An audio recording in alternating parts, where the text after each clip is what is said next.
Assalamualaikum warahmatullahi wabarakatuh. Perkenalkan nama saya Andi Aswana Duali dan pada kesempatan kali ini saya akan mempresentasikan tentang tugas ujian akhir semester yang diberikan dari dosen dengan mata kuliah Enterprise Resource Planning.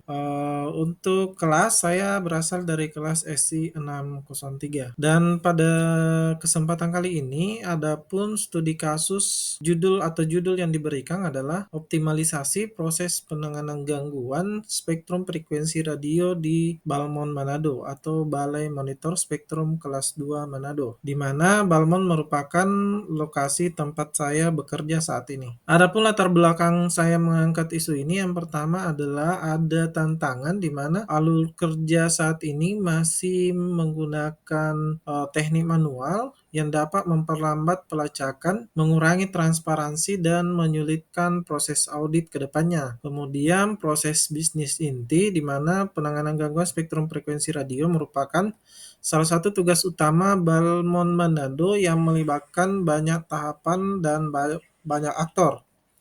Kemudian kompleksitasnya, jadi proses ini memerlukan koordinasi antara bagian pelayanan, analisis teknis, tim lapangan, dan ketua tim kerja. Kemudian apa tujuannya? Tujuannya adalah untuk mendemonstrasikan bagaimana alur kerja penanganan gangguan dapat didigitalisasi secara end-to-end menggunakan platform ERP. Kemudian yang kedua, membuktikan bahwa Odoo yang tentunya versi gratis yang digunakan dapat menjadi solusi yang layak dengan memanfaatkan modul standarnya secara kreatif. Kemudian yang ketiga adalah menyediakan bukti konsep proof of concept untuk justifikasi implementasi sistem ERP yang lebih luas di Balmo Manado. Kemudian platform dan metodologi.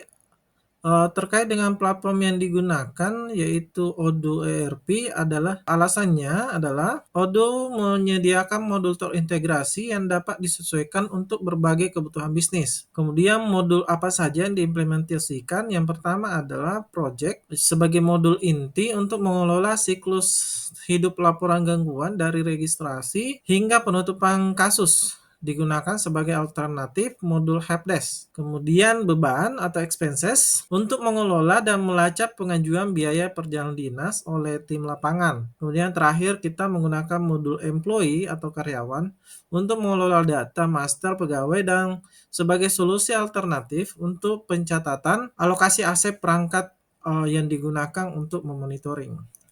Kemudian kita menggunakan metodologi simulasi 7 tahap proses. Simulasi ini mereplikasi alur kerja nyata melalui 7 tahapan utama yang melibatkan berbagai peran pengguna. Tahap yang pertama adalah kita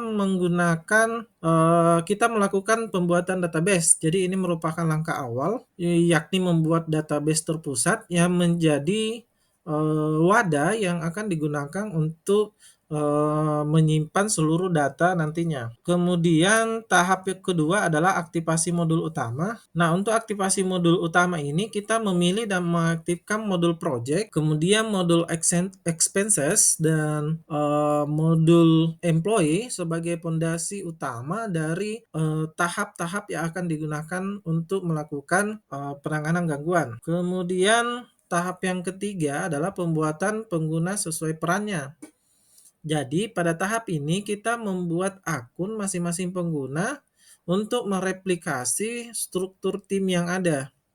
Jadi terdapat beberapa pengguna yang kita coba input, di antaranya adalah petugas pelayanan administrasi, kemudian analis teknis Balmond, kemudian ketua tim teknis dan tim teknis lapangan. Yang keempat adalah tahap implementasi. Jadi pada tahap ini kita akan melakukan registrasi laporan gangguan. Nah, siapa saja yang terlibat pada saat melakukan registrasi ini, yakni petugas pelayanan. Jadi pada modul ini petugas pelayanan membuat tugas atau task yang baru di dalam papan project, dan pada kesempatan ini kita menggunakan judul penanganan gangguan dan layanan publik. Kemudian masih di tahap melakukan registrasi laporan gangguan, kita kemudian menginput detail laporan seperti data pelapor, terus deskripsi gangguan, kemudian masih pada tahap 4. Jadi di sini tidak secara otomatis serta-merta begitu saja, tapi di sini petugas pelayanan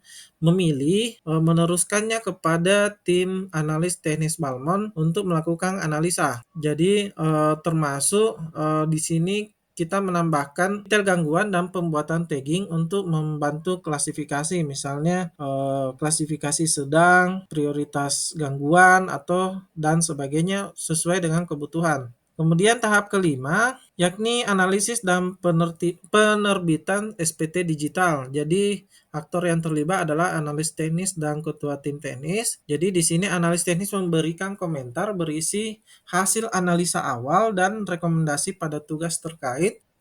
Kemudian berdasarkan hasil analisa, ketua tim teknis membuat surat perintah dalam bentuk subtugas yang terhubung dengan langsung dengan laporan utama. Kemudian di sini subtugasnya itu kita ketua tim teknis memberikan judul, misalnya SPT bulan berapa, tahun berapa. Ini template yang menyesuaikan dan ditugaskan kepada tim teknis lapangan.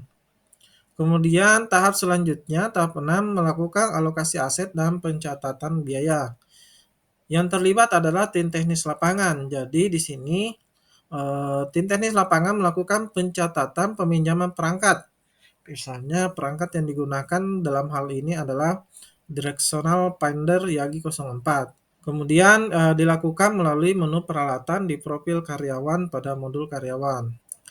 Nah, kemudian tim lapangan mengajukan estimasi biaya perjalanan dinas melalui modul beban yang kemudian masuk ke alur persetujuan manajerial dan keuangan, dan selanjutnya akan diklaim.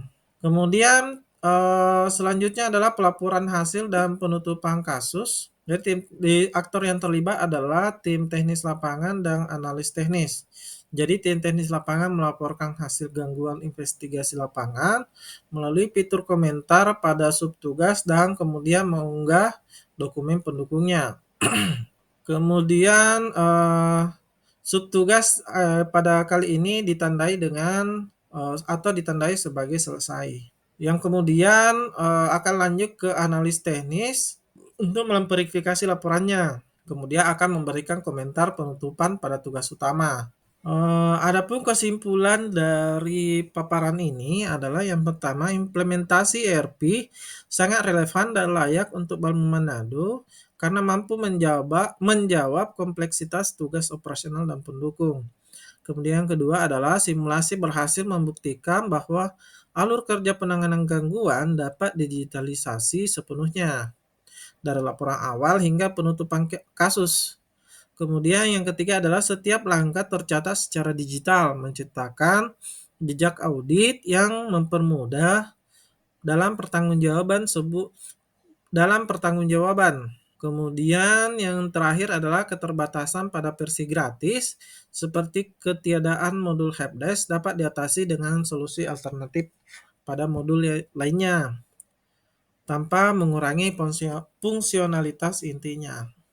Terima kasih atas waktu yang diberikan. Mohon izin, mohon maaf jika terdapat salah kata. Assalamualaikum warahmatullahi wabarakatuh.